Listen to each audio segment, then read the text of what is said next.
The Taliban effectively sealed their control of Afghanistan on Sunday, pouring into the capital, Kabul, and meeting little resistance as President Ashraf Ghani fled the country. The government collapsed, and chaos and fear gripped the city, with tens of thousands of people trying to escape. The insurgents returned to power, 2 decades after they were ousted, came despite years and hundreds of billions of dollars spent by the United States to build up the Afghan government and its defense forces. In a lightning offensive, the Taliban swallowed dozens of cities in a matter of days, leaving Kabul as the last major redoubt of government control. On Sunday evening, former President Hamid Karzai announced on Twitter that he was forming a coordinating council together with Abdullah, chairman of the Afghan delegation to peace talks, and Gulbuddin Hekmatyar, the leader of the Hezbollah Islami Party, to manage a peaceful transfer of power. Mr. Karzai called on both government and Taliban forces to act with restraint, but the Taliban appeared to ignore his appeal and advanced into the city on its own terms. The Taliban's lead negotiator in talks with the government, Mullah Abdul Ghani Baradar, congratulated all of Afghanistan for the victory.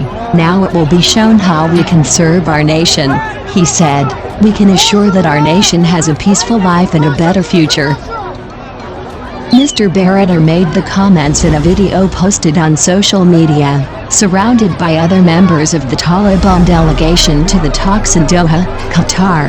"There was no expectation that we would achieve victory in this war," he said, "but this came with the help of Allah. Therefore we should be thankful to Him, be humble in front of Him, so that we do not act arrogantly." Al Jazeera reported that it had interviewed Taliban fighters who were holding a news conference in the presidential palace in Kabul. The fighters said they were working to secure Kabul so that leaders in Qatar and outside the capital could return safely. Al Jazeera reported that the fighters had taken down the flag of Afghanistan.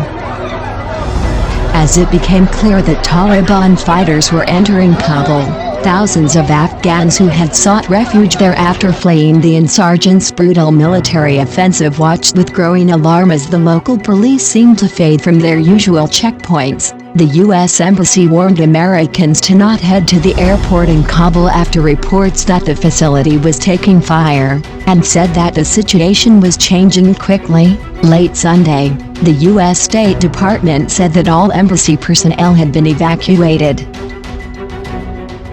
As it became clear that Taliban fighters were entering Kabul, thousands of Afghans who had sought refuge there after fleeing the insurgents' brutal military offensive watched with growing alarm as the local police seemed to fade from their usual checkpoints. The U.S. Embassy warned Americans to not head to the airport in Kabul after reports that the facility was taking fire, and said that the situation was changing quickly. Late Sunday.